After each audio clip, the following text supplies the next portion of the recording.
Hello everyone, welcome to our channel. So guys, हम लोगों ने सॉलिड सेट के प्रीवियस ईयर क्वेश्चन की सीरीज चालू की थी, जहाँ पे 2023 के पेपर में जितने भी सॉलिड सेट के क्वेश्चंस आए थे वो क्वेश्चंस हम लोगों ने अटेम्प्ट करना चालू किया था। जहाँ पे हम लोग हाफ क्वेश्चंस अटेम्प्ट कर चुके थे।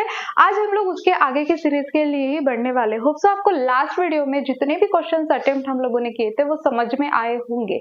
सो हम लोग अब इसके आगे बढ़ते हैं, जहाँ पे हम लोग देखेंगे आगे के क्वेश्चन, जो कि बोला गया है calculate the edge length of simple cubic unit cell of radius of an atom. हम लोगों को गिवन क्या है यहाँ पे और कैलकुलेट क्या करने को बोला गया। एज लेंथ मतलब हम लोगों को एक ही वैल्यू को कैलकुलेट करना है। देन रेडियस हमारे पास गिवन है, रेडियस ऑफ एटम जो कि है 167.3 पिकोमीटर। हम लोगों ने देखा था अगर आंसर ऑप्शंस हम लोगों को पिकोमीटर में दिए जाते हैं तो उसको सेंटीमीटर में करने की जरूरत नहीं, तुम लोग पिकोमीटर में उसका पूरा आंसर निकाल सकते हो। तो फॉर्मूला कौन सा यूज करेंगे हम लोगों को फाइंड करनी है एज लेंथ। एज लेंथ तो हमारे पास फॉर्मूला है R is equals to 0.500 into a. ठीक है, हमारे पास रेडियस गिवन है जो है 167.3 और 5000 फाइंड करना है हम लोगों को। एज लेंथ एक ही वैल्यू, इधर मल्टीप्लीकेशन में है, इधर जाने के बाद ये चला जाएगा डिवाइड में 500। अगर आप लोग इसको सॉल्व करके देखते हो तो आप लोगों को पता चल जाएगा। अगर आपको लॉग टेबल से करना है तो लॉग टेबल से भी कर सकते हो, नहीं तो सिंपली डिवाइड भी करके देख सकते हो। सो आंसर यहाँ पे हम लोगों को मिलता है 334.6 पिकोमीटर, मतलब भी ऑप्शन बी यहाँ पे हम लोगों को मिलता है। एक तो आप लोग ये फॉर्मूला यूज कर सकते हो, नहीं तो A is equals to 2R का फॉर्मूला भी आप लोग यूज कर सकते हो। इसके थ्रू भी आपका आंसर परफेक्ट निकल जाता है, बहुत इजीली भी निकल जाता है, क्योंकि यहाँ पे सीधा सीधा फिर रेडियस को मल्टीप्लाई कर दो 2 से, तो इजीएस्ट वे से आंसर निकल जाएगा। क्लियर? सो बहुत इजी न्यूमेरिकल था ये। चलो आगे बढ़ते हैं। क्या बोला गया नेक्स्ट न्यूमेरिकल में? Calculate the volume of unit cell if an element having molar mass. Calculate क्या करना है हम लोगों को? वॉल्यूम ऑफ यूनिट सेल, मतलब भी ए क्यूब की वैल्यू फाइंड करनी है। गिवन क्या है हमारे पास? गिवन में है हमारे पास मोलर मास जो कि होता है कैपिटल M, वो है 180 gram mole inverse form FCC unit cell. FCC बोला जाए तो एफसीसी यूनिट सेल के लिए n की वैल्यू कितनी मिलने वाली है हम लोगों को? 4। ये भी हो गया। Then rho into Na, Avogadro number, इसकी वैल्यू हमारे पास है 120 इंटू 10⁻21। क्लियर?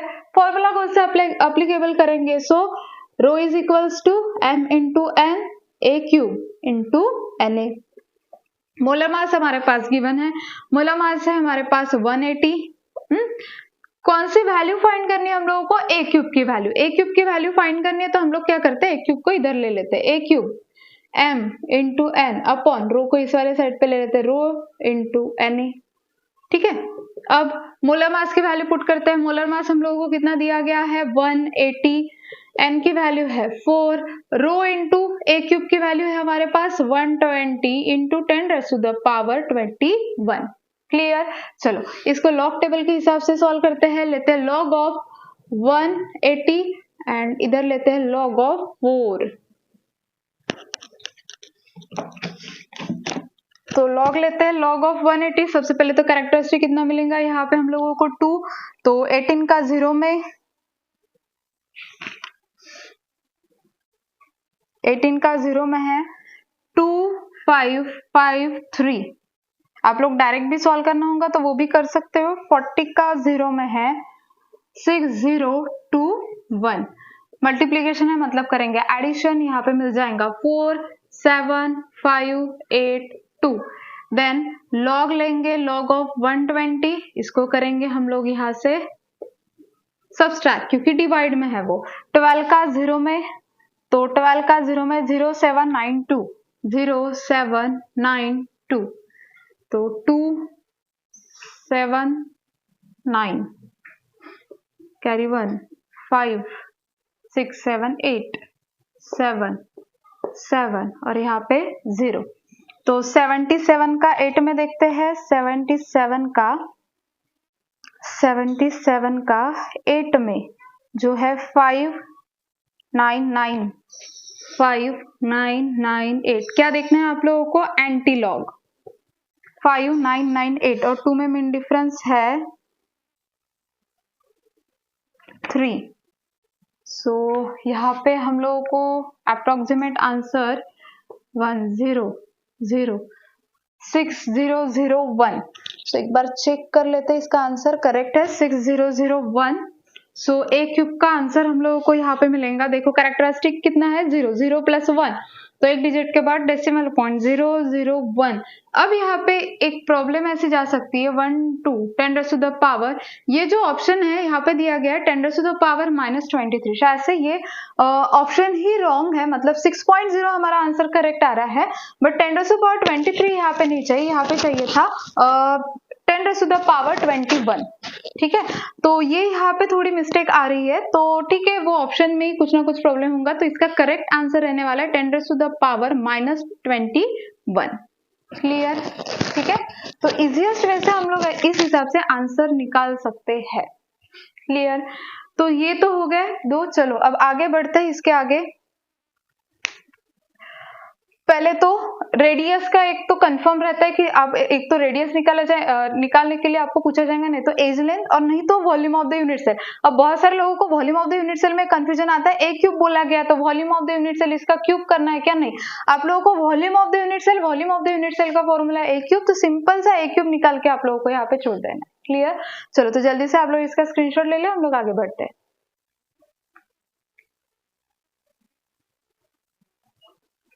तो चलिए गाइस नेक्स्ट देखते हैं। नेक्स्ट बोला गया एमसीक्यू हम लोगों को, विच of the following statement is not true about polymorphism. ऐसा कौन सा स्टेटमेंट है जो ट्रू नहीं है? किसके लिए? पॉलीमॉर्फिज्म के लिए, जिसको हम लोग बोलेंगे ये पॉलीमॉर्फिज्म की प्रॉपर्टी को शो नहीं करता। सबसे पहले बोला गया existence of substances is more than one crystalline form. ये तो उसकी डेफिनेशन ही है। ठीक है, ऐसे सब्सटेंसेस होते हैं जो more than one crystalline form में एग्जिस्ट करते हैं, अल्फा क्वार्ट्ज, बीटा क्वार्ट्ज। ठीक है, तो डिफरेंट फॉर्म में वो एग्जिस्ट करेंगे।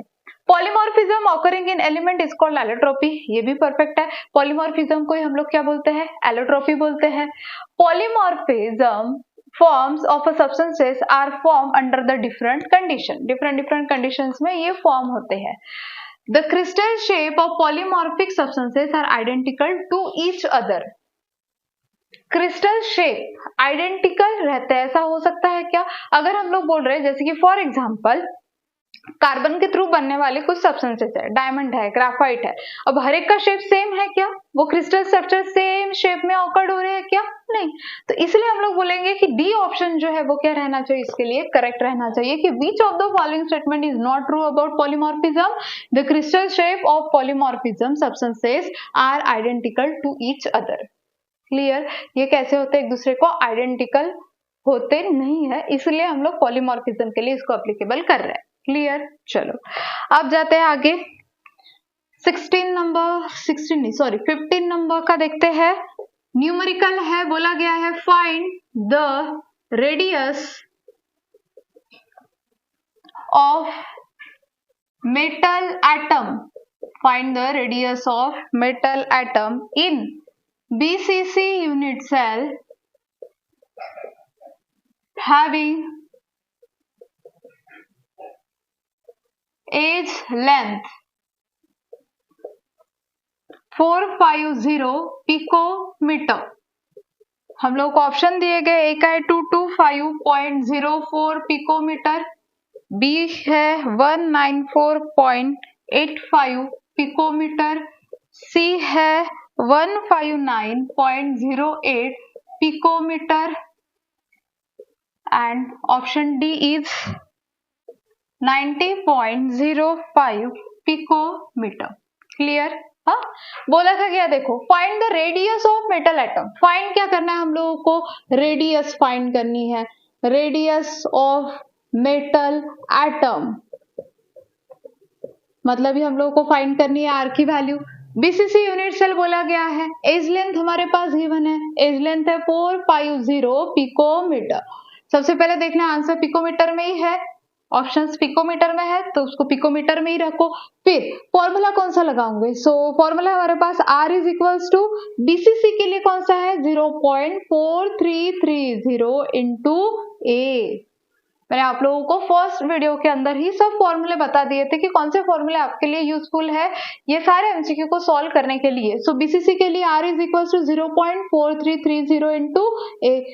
रेडियस फाइंड करना है, A की वैल्यू हमारे पास है 4330 इंटू 450 पिकोमीटर। जब आप लोग इसको मल्टीप्लाई करोगे तब आंसर मिल जाएगा 194.85 पिकोमीटर। बहुत नॉर्मल सा इसलिए करके नहीं दे रही, जहाँ पे बहुत बड़े बड़े है वहां पे मैं डेफिनेटली आप लोगों को सब सॉल्व करके दे ही रही हूँ। क्लियर? इजी था? ठीक है, चलो आगे बढ़ते हैं नेक्स्ट 16 नंबर की तरफ। 16 नंबर में बोला गया है in an ionic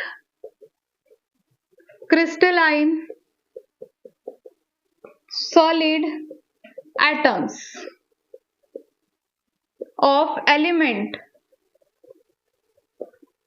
Y forms HCP structure. The atoms of element X occupy 1/3 of tetrahedral voids. और फाइंड करना है हम लोगों को what is the formula of compound. चलो formula of the compound find करना है, कुछ भी कैलकुलेशन नहीं, सबसे इजी है, सिर्फ हम लोगों को उसका मीनिंग समझ में आना चाहिए। ऑप्शन क्या दिए गए हैं देख लेते हैं। ऑप्शन है हमारे पास X2Y3, B है ऑप्शन XY, C है हमारे पास X3Y2 और D है XY2। चलो सॉल्व करके देखते हैं। In an ionic crystalline solid बोला गया, एक आयनिक क्रिस्टलाइन सॉलिड है ऑफ एलिमेंट Y फॉर्म। एक तो पहली बात वो आयनिक सॉलिड बनाया गया है X एंड Y पार्टिकल से, या फिर आप लोग कंसिडर कर सकते हो एटम से।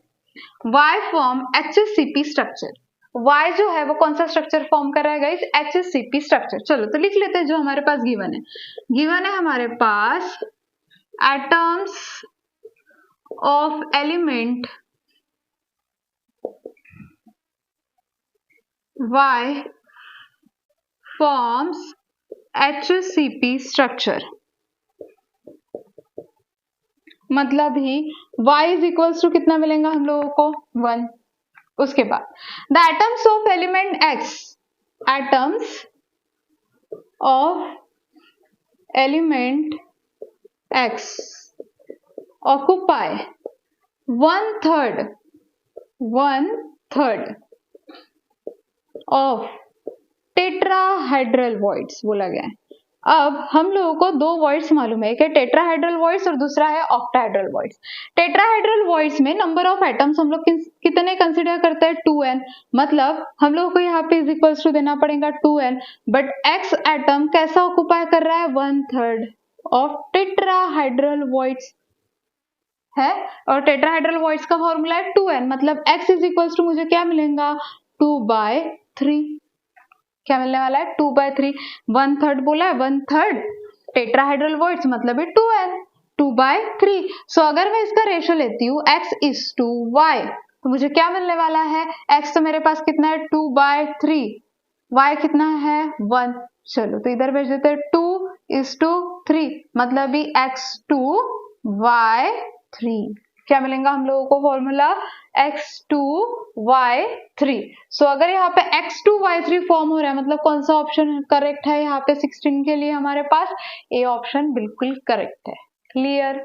बहुत इजी है, कुछ भी कैलकुलेशन नहीं, बस आपको समझ में आना चाहिए कि क्या बोला गया है। y कहाँ पे है, SCP 1/3 टेट्राहाइड्रल वॉइड्स मतलब 2n, ये आपको समझ में आना चाहिए। क्लियर? तो जल्दी से आप लोग इसका स्क्रीनशॉट ले लो, आगे बढ़ते हैं।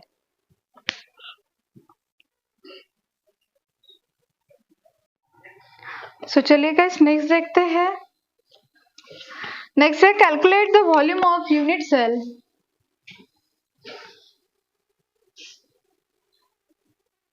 calculate the 17 number का calculate the volume of unit cell if an element having molar mass 56 gram mole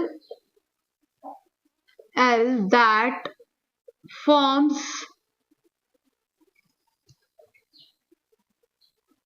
BCC unit cell। Rho की वैल्यू हमारे पास है rho into N A is equals to 4.8 10⁻24 gram centimetre cube mole inverse. और option है हमारे पास option A 1.17 into 10⁻⁻23 centimetre cube, option B 4.79 into 10⁻⁻23 centimetre cube, option C है 3.33 into 10⁻⁻23 centimetre cube and option D is 2.33 into 10⁻⁻23 centimetre cube. ठीक है, तो ये चार ऑप्शंस हमारे पास है। और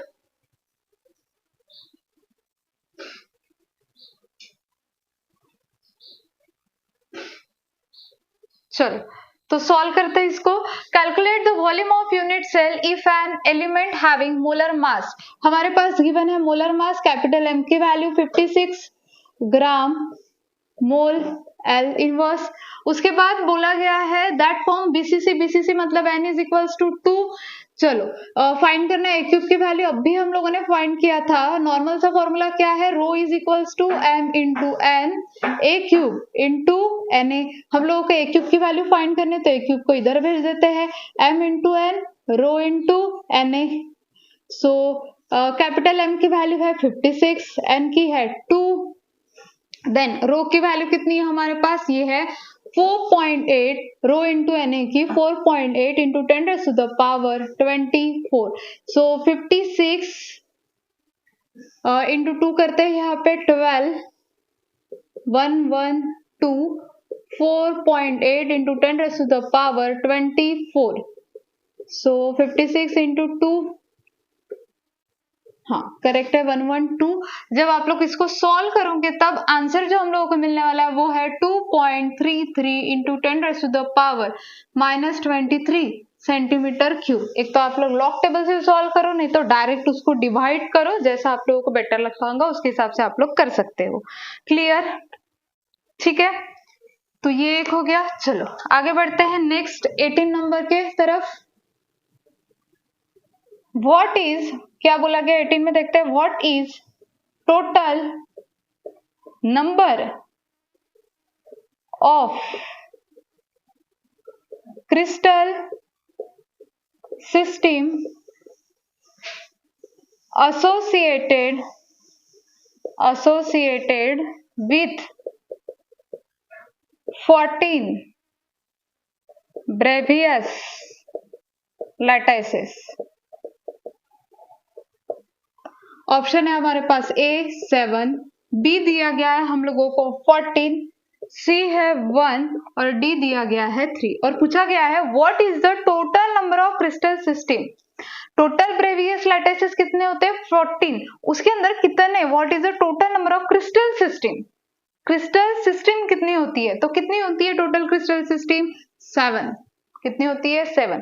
अगर आप लोगों को पता होगा cubic, tetragonal, orthorhombic, रोम्बोहाइड्रल, monoclinic, triclinic, ये क्रिस्टल सिस्टम उन्होंने पूछी गई है। क्लियर? चलो नेक्स्ट 19 नंबर में बोला गया है calculate the density of metal having molar mass 210 gram mole inverse that form simple cubic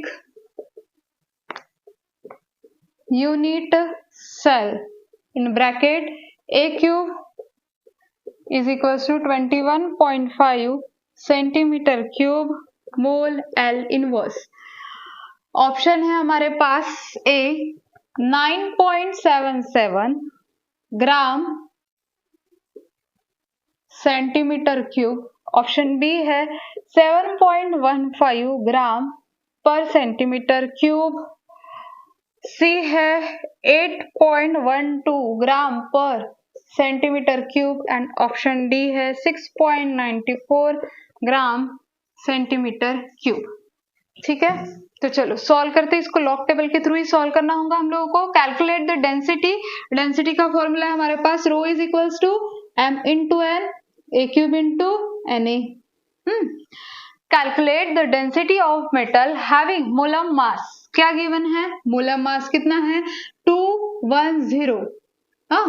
simple cubic है मतलब n की वैल्यू कितनी होंगी 1, ए क्यूब इंटू एन ए की वैल्यू हमारे पास है जो है 21.5। ठीक है, तो ये तो हो गया 21.5। चलो लॉग के हिसाब से जल्दी से सॉल्व कर लेते हैं। 21.5, सो 210 कैरेक्टरिस्टिक 3 डिजिट्स है तो 3 - 1 2, यहाँ पे कितना मिलेगा 1।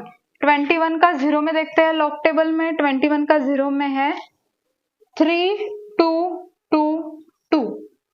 21 का 5 में देखते हैं तो 21 का 5 में 3 3 2 4 3 3 2 4। क्या करेंगे सब्सट्रैक्शन क्योंकि एक दूसरे के डिवाइड में है। 2 3 9 2 3 4 और ये हो गए 5 2 3 4 बचे यहाँ पे 8 3 4 9 और यहाँ पे हम लोगों को मिल जाएगा 0। अब इसका देखेंगे एंटी लॉग, तो 98 का 9 में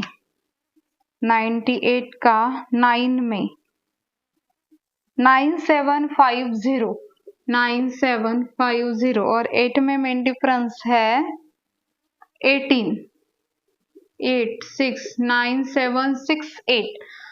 तो चेक कर लेते हैं 9768 करेक्ट आंसर है। तो कौन से ऑप्शन के साथ ये मैच कर रहा है। कैरेक्टरिस्टिक यहाँ पे 0 एक डिजिट के बाद डेसिमल पॉइंट, तो हम लोगों का आंसर मिलेगा 9.768। सो ऑब्वियस है ऑप्शन ए जो है वो यहाँ पे इसके साथ मैच कर रहा है। क्लियर? चलो तो ये तो हो गया 19 नंबर का। आगे बढ़ते हैं, नेक्स्ट देखते हैं, एक बार चेक कर लेते हैं प्रॉपर। नीचे तक के आ जाएगा एक। चलो नेक्स्ट दिया गया है हम लोगों को 20 नंबर पे, calculate the edge length of BCC। इसको हम लोग इधर लिख देते हैं एंटी लॉग को 9750 प्लस 18 9768। ठीक है, तो edge length BCC unit cell if radius of metal atom is 227 picometre. हम लोगों को यहाँ पे रेडियस है 227 पिकोमीटर, फाइंड करना है एज लेंथ। फॉर्मूला क्या है हमारे पास BCC के लिए, R is equals to 0.4330 into a, ये फॉर्मूला है BCC यूनिट सेल के लिए। हमारे पास रेडियस की वैल्यू गिवन है, रेडियस की वैल्यू है हमारे पास 227। ऑप्शंस देखे जाए तो सेंटीमीटर में दिए गए हैं। एक सेकेंड, तो हम लोगों को अब यहाँ पे कन्वर्जन करना होगा। पहले ऑप्शंस लिख लेते हैं। A is equals to 4.54 into 10⁻⁸ -8 centimetre. B is equals to 5.24 into 10 raised to the power minus 8 centimeter. C is equals to 6.42 into 10 raised to the power minus 8 centimeter. And D is equals to 1.135 into 10 raised to the power minus 8 centimeter. तो हम लोगों को यहाँ पे जो options दिए गए हैं वो है सेंटीमीटर में, ठीक है। तो सबसे पहले तो हम लोगों को रेडियस को कन्वर्ट ही करना होगा, रेडियस क्योंकि हमारे पास पिकोमीटर में है। लास्ट में भी कन्वर्जन कर सकते हो, नहीं तो पहले भी कर सकते हो। तो देख लो 227 पिकोमीटर, 227 पिकोमीटर। तो पहले तो मीटर में कर लेते हैं 10 raised to the power minus 12, then 227 into 10 raised to the power, पहले मीटर में किया देन सेंटीमीटर में minus 10, तो क्या मिलेगा हम लोगों को 2.27 into 10 raised to the power minus 8। Clear. Formula क्या है हमारे पास, r is equals to 0.4330 into a, r is equals to r कितना है हमारे पास 2.27 into 10 raised to the power minus 8। मैंने क्या कर दिया, 2 डिजिट इधर शिफ्ट कर दिए, तो ये किस में चला जाएगा 10 raised to the power +2 minus 10 क्या हो जाएगा -8, बट इसका साइन -10 का है तो, और divide by 0.4330 into is equals to a। So क्या मिलेगा हम लोगों को इसका answer, a is equals to, यहाँ पे आंसर मिलने वाला है 2.27, एक सेकेंड 2.27 है नहीं, 5.24 into 10 raised to the power minus 8 centimetre. ठीक है, आप लोग इसको डिवाइड करके देख लो, एक तो लॉग टेबल से जाओ, नहीं तो फिर डायरेक्ट करो जैसा आप लोगों को बेटर लगता होगा। 5.24 into 10 raised to the power minus 8 centimetre. Clear. हाँ, तो ये हुए 20 तक के, सिंपल सा था, बट ये ऐसा पहला था जहां पे हम लोगों को कन्वर्जन करना था। तो कन्वर्जन बहुत इजी है, मीटर में करना है तो 10 raised to the power minus 12, centimetre में करना है तो 10 raised to the power minus 10 से मल्टीप्लाई करना है। और अगर थोड़ा सा एडजस्टमेंट 8 के फॉर्म में लाना है तो मैंने यहाँ पे एडजस्टमेंट कर दिया, दो डिजिट डेसिमल पॉइंट को मैंने यहाँ पे शिफ्ट कर दिया। 10 raised to the power यहाँ पे आ जाएगा 2 into 10 raised to the power minus 10, plus minus यहाँ पे हो जाएगा माइनस, बट इसका साइन माइनस का। क्लियर। चलो जल्दी से आप लोग इसका स्क्रीनशॉट ले लो, हम लोग आगे बढ़ते हैं।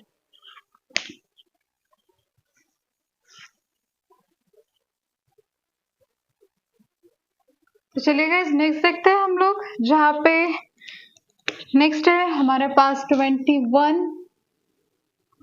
नंबर का,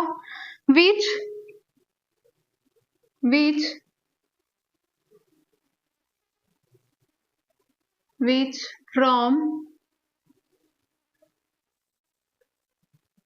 following combination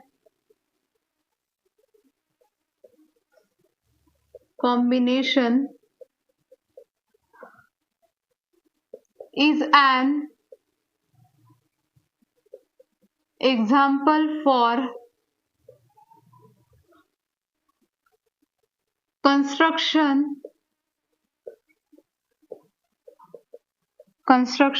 of n-type semiconductor. So option A is Si doped with boron. Option B is Si doped with phosphorus.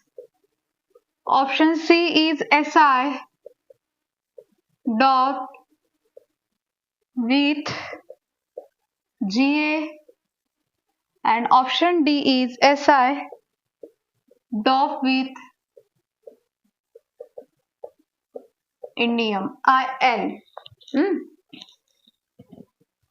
So पूछा क्या है, which from the following combination is an example for construction of n-type semiconductor. n-type semiconductor का construction क्या रहेगा।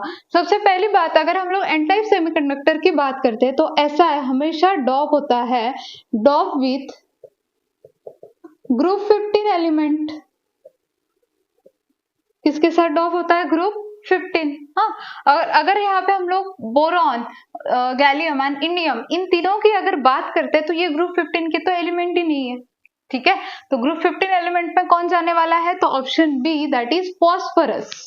ठीक है, तो perfect combination कौन रहेगा, ऐसा dope with phosphorus N type semiconductor के लिए। बाकी तो सारे पी टाइप सेमीकंडक्टर के हम लोगों को कॉम्बिनेशन दिए गए। क्लियर, बहुत इजी था। आप लोगों को सिर्फ इतनी चीज यहाँ पे ध्यान में रखनी है, जैसे एन टाइप और पी टाइप आप लोगों को ग्रुप 15 एलिमेंट के और ग्रुप 13 एलिमेंट्स के जितने भी एलिमेंट्स उसके अंदर आते होंगे वो आपको पता होने चाहिए।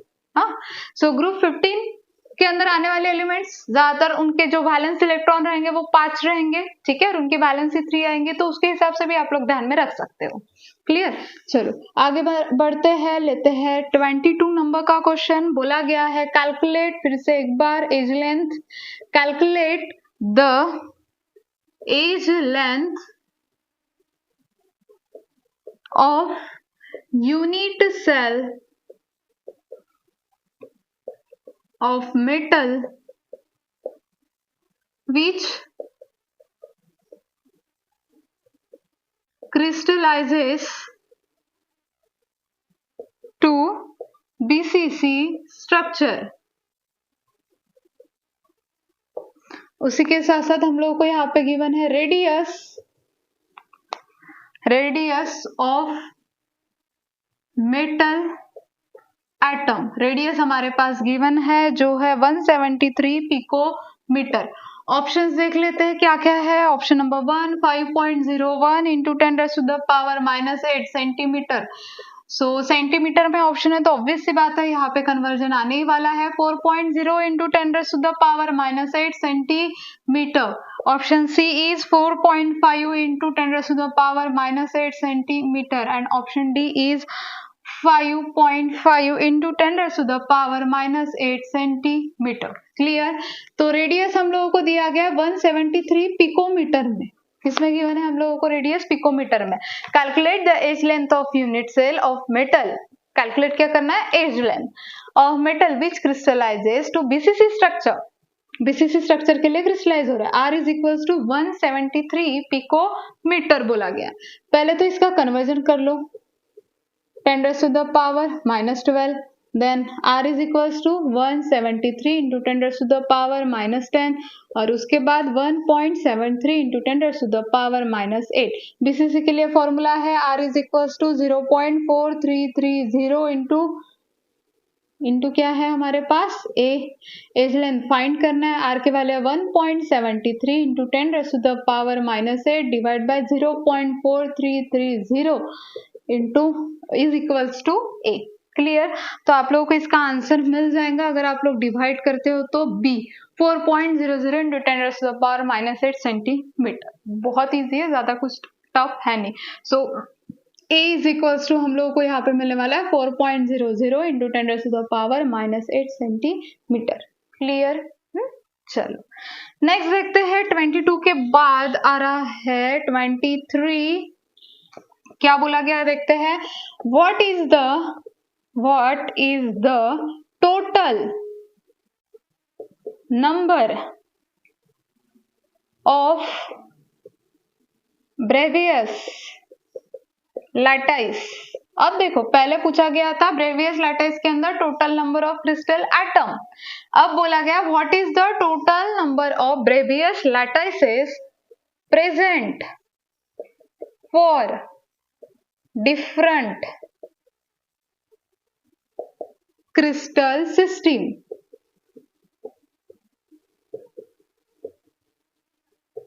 ठीक है, तो A 14, B 7, C 4 और D 3। ये तो बहुत इजी है। आप लोग इसके पहले हम लोगों ने ऐसा ही क्वेश्चन किया था, बस वहां पे चेंज इतना था, वहां पे बोला था what is the total number of crystal system in Bravais lattice. अब बोला गया ब्रेवियस लैटिस में टोटल नंबर कितने होते हैं, मतलब ब्रेवियस लैटिस टोटल कितने टाइप्स के होते हैं।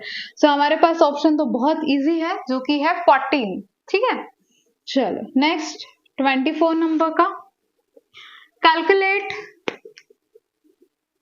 Calculate the molar mass. Find करना है हम लोगों को molar mass of an element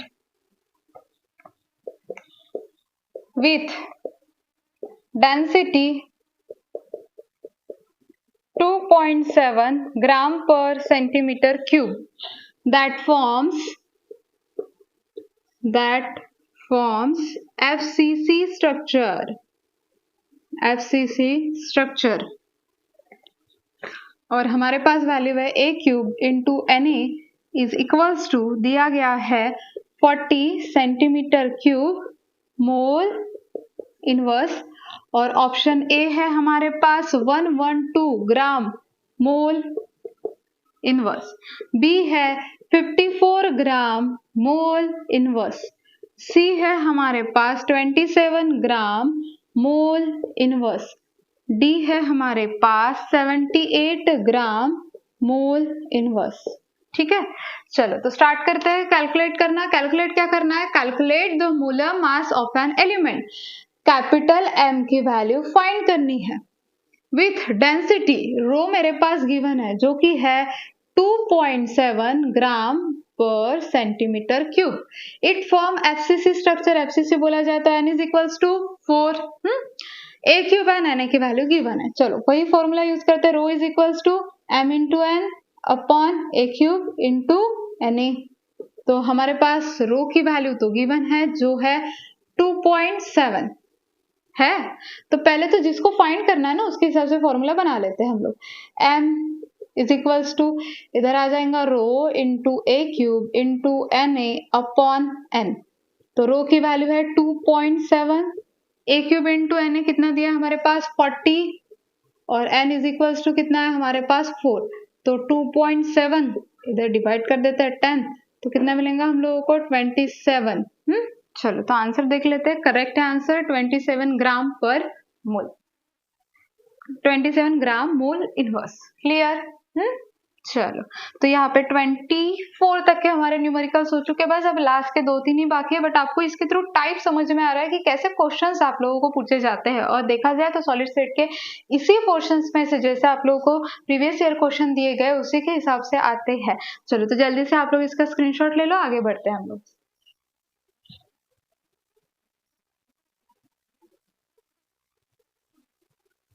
तो चलिए नेक्स्ट देखते हैं। Calculate the number of atoms present in unit cell if an element having molar मास।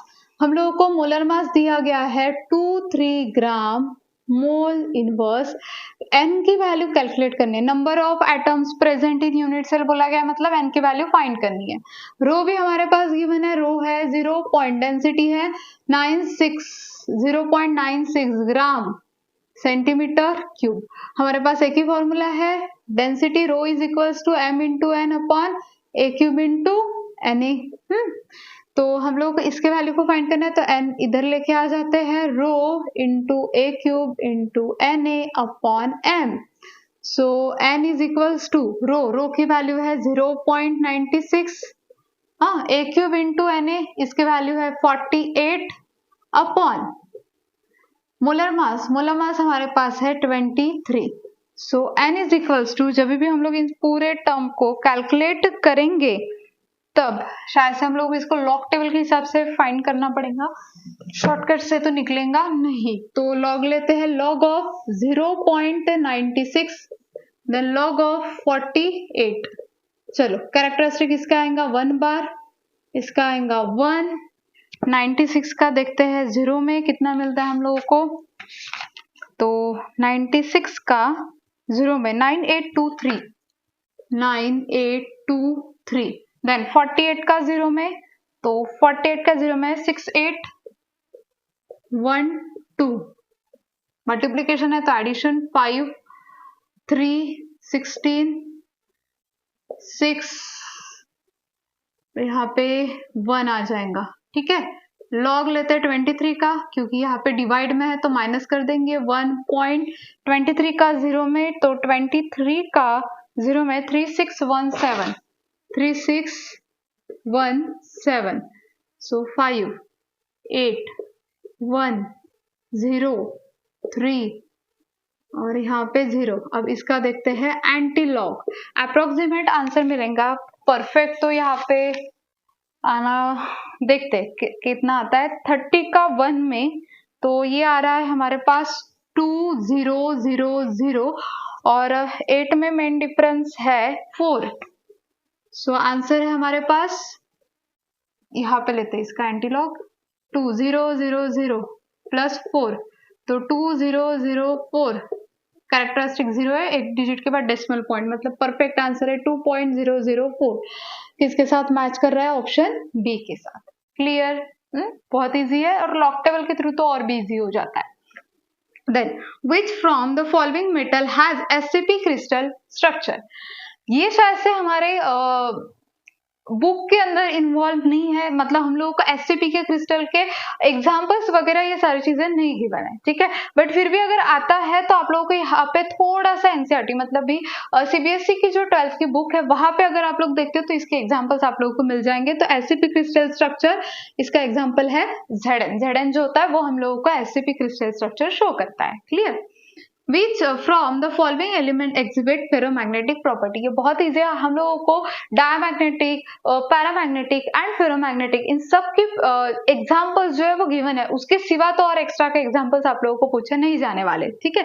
तो अगर हम लोग बात करते हैं which from of the following element exhibit the ferromagnetic property, तो इसके एग्जाम्पल में इसका आंसर आता है CO, ठीक है। तो फेरोमैग्नेटिक प्रॉपर्टी हम लोगों को कौन शो करता है? CO, कोबाल्ट हम लोगों को फेरोमैग्नेटिक प्रॉपर्टी शो करता है। देन फेरोमैग्नेटिक अगर नॉर्मली तुम लोगों को भी पहचानना है तो कैसे पहचान होंगे? अगर डायमैग्नेटिक बोला जाता है तो डायमैग्नेटिक का मीनिंग होता है इलेक्ट्रॉन जो होते हैं वो पेयर्ड में होते हैं, पैरामैग्नेटिक में अनपेयर्ड इलेक्ट्रॉन होते हैं, बस 2 और 3 या फिर 1 और 2 उतने ही अनपेयर्ड इलेक्ट्रॉन रहेंगे। बट फेरोमैग्नेटिज्म को हम लोग बोलते हैं एक्सट्रीम पैरामैग्नेटिज्म, मतलब इसके पास बहुत सारे अनपेयर्ड इलेक्ट्रॉन होंगे। और यहाँ पे अगर कोबाल्ट की बात करते हैं तो कोबाल्ट के पास बहुत सारे अनपेयर्ड इलेक्ट्रॉन होते हैं उसके डी ऑर्बिटल में, इसीलिए हम लोग उसका एग्जाम्पल किसके अंदर डाल रहे हैं? फेरोमैग्नेटिज्म के अंदर। Clear? Calculate the radius of metal atom in BCC unit cell having edge length. हमारे पास एज लेंथ है 287 पिकोमीटर, BCC बोला गया तो R is equals to 4330 into A, R is equals to 0.4330 into A कितना है हमारे पास? 287। तो अगर हम लोग इसको सॉल्व करते हैं तो आप लोगों को इसका आंसर मिल जाएगा 124.271, मतलब ही ऑप्शन A। क्लियर? मैं आप लोगों को ये डायरेक्ट बता रही हूँ, रीजन यही है कि इजीली सॉल्व हो जाता है, ठीक है। सो ये थे सॉलिड स्टेट के 2023 के प्रीवियस ईयर क्वेश्चन। इसके बाद जो हम लोग नेक्स्ट वीडियो अपलोड करने वाले वो है एलिमेंट्स ऑफ ग्रुप 16, 17 एंड 18 के प्रीवियस ईयर क्वेश्चंस। क्लियर? सो अगर आप लोगों को ये वीडियो अच्छी लगी होंगी तो प्लीज वीडियो को लाइक, शेयर और चैनल को सब्सक्राइब करना मत भूलिए। अगर आप लोगों को किधर भी कुछ भी डाउट जाता है तो प्लीज कमेंट आप बॉक्स में मेंशन कर सकते हो, जो भी आपको डाउट होगा, या फिर आप लोगों को लॉक टेबल नहीं आता होगा उसके रिलेटेड भी कुछ डाउट्स होंगे तो डेफिनेटली मैं आपको उसके लिए हेल्प कर सकती हूँ। So thank you so much video को देखने के लिए।